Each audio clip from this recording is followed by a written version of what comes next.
Spesial sekali Sobat KB hari ini karena kita bersama dengan Pak Aryo TW, Master Scalper berasal dari Surabaya. Ya, Oke, beliau sudah hadir di sini. ya nunggu agak banyak dulu. Bagaimana kalau misalnya nanti Ya, diundang gitu? Mungkin bisa diceritain dikit tentang Pak Aryo, tamu kita pada Pak malam Aryo, hari ini. baik. Pak Aryo ini adalah seorang scalper yang sangat luar biasa sekali dari Surabaya. Beliau memulai trading dari 2017 dan Oh, sebelum trading beliau memang sempat bekerja selama 8 tahun dan akhirnya sekarang memutuskan dari 2017 memutuskan untuk menjadi PNS Bu Leni, pegawai negeri saya saham. negeri saham. Oh, Iya, ini sangat menarik iya iya. sekali. Jadi kita akan undang Pak Aryo untuk bergabung. Iya, oke. Kalau Sobat Kepi ada yang belum tahu scalper itu trading cepat ya.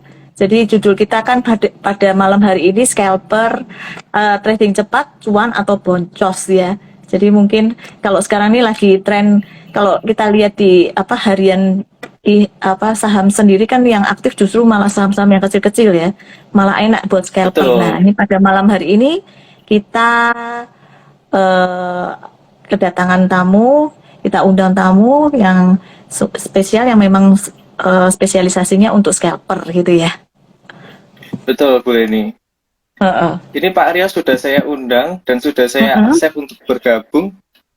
Iya, Eh, oke. ya, kok belum muncul ya Bu Leni? Oh Ya, ya, ini sudah Bu Leni. Eh, sudah ya, bisa. Sudah. ini sedang saya accept ya. Oke. Hari Sambil ini menunggu sobat Sobat Gopi cuan Gebi. apa? Cuan apa? Iya, Hari ini yang aktif itu apa ya tadi ya? Kok jadi lupa semua. Grupnya Bakti ya, kelihatannya ya. Grupnya Bimantara itu iya, ya. Mm-mm. Oke, suaranya jelas semua ya. Mohon tunggu iya. sebentar. Ini kan juga masih untuk ya. Halo Pak Waduh. Aryo Halo, TW. Ya, ini Pak Aryo Ya, ini. suaranya jelas. semuanya. Halo. Ya, ini Halo, spesial Selamat malam sekali. Pak Terima Aryo. semuanya. kasih. Terima kasih Pak Aryo. Waktunya malam ini sangat spesial sekali bisa eh, live bersama Gebi Valburi Semarang. Thank you banget Ya, Pak Aryo hari ini atas ya saya waktunya. juga senang bisa live sama teman-teman, sama Bu Leni, sama Mas Marcel. Iya, Halo, terima kasih sekali Pak Aryo. Heeh. sama-sama. Pak Aryonya kalau diganti yang ke atas bisa enggak, Sel? Kamu harus yang di atas itu gambarnya. eh Ya jelas. Sobat, apa Lupa namanya posisinya gambarnya? gimana ya? Posisinya Pak Aryonya yang di atas bisa. Kita berdampingan dua. eh, tidak Susah. tidak Ya? bisa Tante. Tidak bisa Oh, Bu. soalnya Iya. hostnya. Iya. Halo, malam. Iya. Ya, Iya. Ya, untuk oke. live-nya di Maaf, save ya maaf. Sobat Gebi. Heeh. Live-nya di save. Iya. Jadi jangan khawatir Iya. ya. Betul, ya. Jangan khawatir nanti akan di-save di Instagramnya Gebi Valburi Semarang ya. Gebi Valburi _ Semarang. Nah, mengingatkan juga Sobat Kebi bahwa live ini nanti akan ada giveaway untuk 3 Sobat Kebi yang beruntung nih. Untuk 3 Sobat Kebi yang beruntung ada giveaway masing-masing 100.000 saldo RDN dari Kebi Valburi Semarang. Jadi syaratnya cukup mudah Sobat Kebi, hanya share screenshotan dari live ini di Instagram story masing-masing dan tag Aryo_TW dan KB Valburi Semarang. Jadi akunnya jangan di privat supaya dari KB Valburi Semarang bisa lihat dan bisa repost dan akan diumumkan besok. 3 orang Sobat KB yang beruntung akan mendapatkan 100.000 saldo RDN. Ya, Ya, tanpa berlama-lama kita mulai aja dulu ya. Sebelumnya saya ya. terima kasih sekali untuk Pak Aryo yang berkenan hadir pada malam hari ini untuk bisa men-share, menceritakan pengalamannya untuk kita semua bisa bisa belajar dari tradingnya Pak Aryo ini. Terima kasih sekali untuk waktunya untuk malam ini. Kita langsung aja ya Pak Aryo Sama Bu untuk Leni, Mas Marcel. Iya. iya Ini kita langsung penumpangnya aja juga sudah langsung. banyak nih. Udah 100, Penumpangnya sudah hampir banyak kita. 160. Oh Iya. ya, Iya, ini bisa kita bisa 3 bis ini sudah ini. tiga bis. 160 orang nih. Dua bit Bisa lah langsung paling ke nggak ya. Surabaya ya, Pak? Iya, tinggal berangkat ini. Iya, langsung berangkat aja. Ayo langsung berangkat aja. Langsung pertama, Pak, yang paling mendasar, Pak. Kalau misalnya sebagai scalper, itu milih sahamnya bagaimana, Pak? Jadi kalau misalnya ini apa milih yang paling aktif atau apa bagaimana cara pemilihan sahamnya, Pak? Atau mungkin juga bisa di-spill mungkin ada saham-saham yang bisa menjadikan ATM. Mungkin bisa Oh, mungkin Marian ada ya. saham-saham yang harian bisa kita ya 1-2 rupiah untuk jajan-jajan gitu, bocoran gitu, Pak. Gitu. Mari, Pak Aryo, terima kasih. Ah, ah.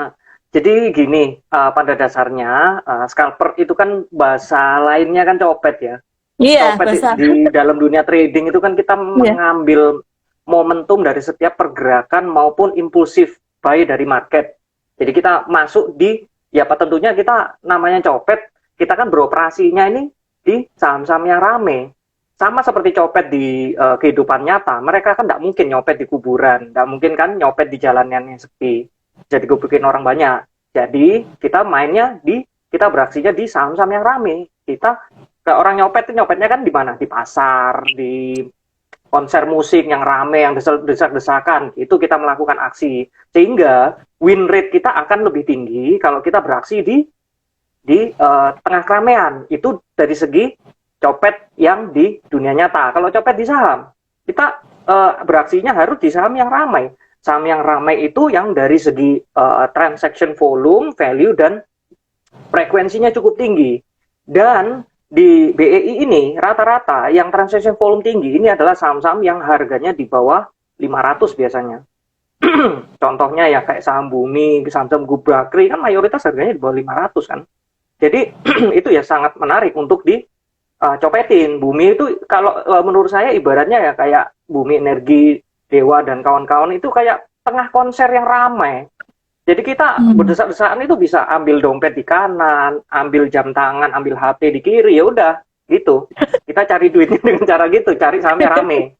Dan juga semenjak parade IPO dalam dua bulan belakangan ini, saham-saham penny stocknya IPO ini juga seru sekali. Cuman memang kita nggak bisa masuk dalam besar karena nanti kalau kena prank keluarnya buangnya susah dalam. Jadi ya harus bisa ngatur position lot sizing antara saham yang konser yang rame kayak Bumi, Dewa dan lain-lain dengan saham yang agak sepi ya kayak Karya, kayak Match, kayak Dewi dan lain-lain gitu. Jadi memang cara milih saham adalah kita fokus di saham-saham yang ramai. Nah, cara screeningnya itu ya yang pertama kita lihat top percent gainer dan loser di aplikasi masing-masing sekuritas pasti ada. Kita cari yang naik banyak dan juga ramai ditransaksikan, itu kan nanti akan kelihatan secara real time. Ya udah, itu masukkan watchlist, kita tradingin. Itu yang pertama. Yang kedua, kita lihat chartnya, pergerakannya.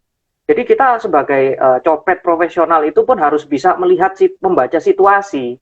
Jadi nggak asal beraksinya. Kalau asal beraksi ditangkap polisi bisa babak, ditangkap massa babak belur gitu loh. Jadi kan kita harus lihat chart dulu. Kita lihat chart daily chart, lihat support resistance-nya berdasarkan chart pattern, terus juga moving average, terus juga high low-nya, Fibo di gambaran kepala aja bisa kelihatan sebenarnya kalau udah biasa.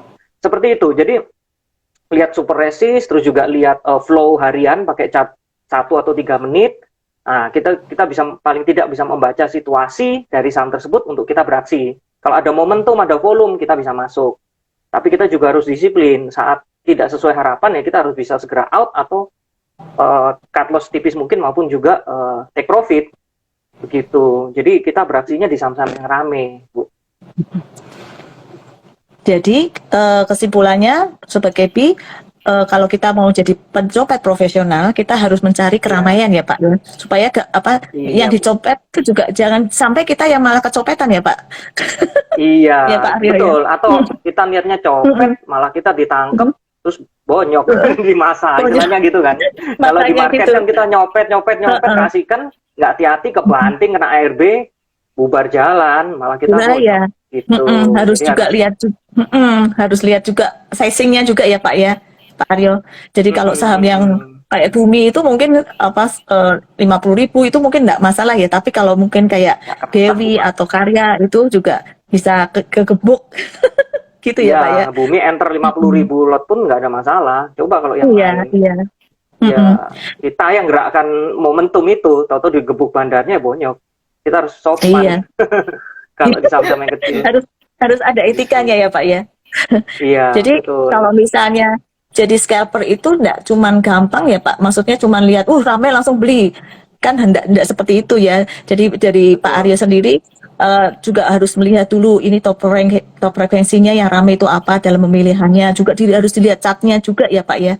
Apa namanya Iya, betul. 5 menit, 10 menit itu gerakannya seperti apa. Jadi terus juga harus ada disiplinnya. Jadi kalau misalnya sampai tidak sesuai itu harus berani cut loss gitu ya Pak Rio ya Iya, untuk betul. jadi Jadi kita harus scalper pandai baca profesionalnya. situasi. Kalau nggak Mm-mm. memungkinkan ya kita harus tahu kapan harus cabut dari tempat itu sebelum digebukin sama masa.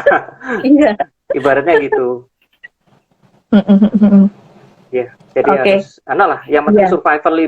survivability kita harus tinggi karena Iya. memang basically semakin pendek time frame trading itu semakin tinggi difficulty-nya dan semakin Mm. tinggi, semakin panjang learning curve yang dibutuhkan untuk bisa uh, memiliki skill yang baik di dalam style trading itu. Jadi kalau misalnya time frame-nya lebih panjang kayak swing trade itu masih lebih santai ya untuk menentukan Mm-mm. kapan entry, kapan SLTP. Pilihan Iya, sahamnya iya. juga berbeda gitu loh. Saham yang sama tapi dengan pendekatan scalping maupun swing trade itu sudah berbeda cara. Saya juga Iya. ada akun swing sih, gitu. Jadi Oke. ada cara yang sangat berbeda dengan cara mainnya dengan yang kita copet-copetan, gitu Bu. Mm-mm. Iya, iya, iya. Oke, oke. Nah, Om Terus, Aryo, ada pertanyaan nih Om Aryo. Kita akan masuk lebih ke Iya, teknis nih ya Om Aryo. iya boleh. Biasanya kalau tadi Pak Aryo kan menyinggung tentang chart pattern, terus Fibo, lalu kalau ada momentum atau volume kita masuk. Nah, titik entry-nya itu menentukannya seperti apa tuh Pak Aryo? Dan apakah kalau scalping Pak Aryo itu biasanya lihat news atau mungkin indeks regional, Dow Jones misalnya, atau Hang Seng gitu misalnya Pak Aryo? Nah, jadi gini, kalau saya ya, entry untuk scalping itu ada beberapa jenis. Yang pertama buy on breakout, terus juga yang kedua buy on weakness, yang ketiga buy on ARB, baik ARB pagi-pagi maupun ARB bangun, atau juga yang keempat buy on momentum. Nah, kalau yang pertama ya saya jelaskan, kalau yang buy on breakout adalah kita berfokus pada titik-titik resist. Sering tuh saham itu kan pas bergerak kita masih belum yakin. Ya udah, kalau belum yakin jangan random. Kalau dia sudah mendekati titik resist, resist ini banyak. Bisa resist itu MA20, MA60, maupun juga neckline dari ascending triangle pattern. Jadi kita lihat chart patternnya juga. Biasanya di titik-titik itu overnya tebel. Dan nanti kalau dia break yang pertama, tapi volume belum terlalu kencang, itu biasanya retrace dulu. Biar terbentuk volume dulu baru kita masuk. Seringkali orang itu banyak ketipu bid over begitu kelihatan over tebel dihajar, orang-orang berebutan masuk, bandarnya jualan. 1, 2 tik, 3 tik, orang FOMO, yang saya bisa bilang impulsif buy ya. Beli, tapi rebutan. Karena ngeliat ini breakout, rame-rame, bandar ngisi terus, over, refill terus gebuk ke bawah. Trader cut loss, baru di Berpungut angkat lagi ya, Itu yang dinaik lagi. sering membentuk breakout, tapi ascending triangle-nya masih terbentuk.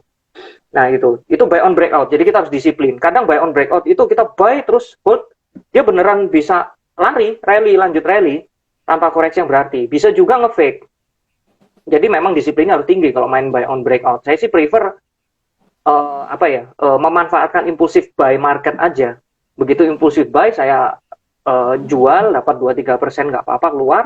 Saya tunggu lagi. Biasanya itu over pasti nge-refill itu biasanya. Over nge-refill ngebukin bid biar dia koreksi dulu, second breakout baru kita masuk. Tapi seringkali kalau udah lemes itu besoknya biasanya terjun lagi gitu. Terus yang kedua buy on weakness. Buy on weakness ini kita fokus pada titik-titik support. Jadi support banyak ya cara menentukannya teman-teman. Kalau saya sih biasanya yaitu yang pertama saya lihat candlestick chart pattern. Chart pattern kan banyak tuh, misalnya double bottom, apalagi head and shoulder, terus Betul. Ya, reverse head and shoulder, terus juga Cup and handle. macam-macam lah, descending Iya. triangle yang atau triple bottom dan lain-lain. Bisa juga lihat MA.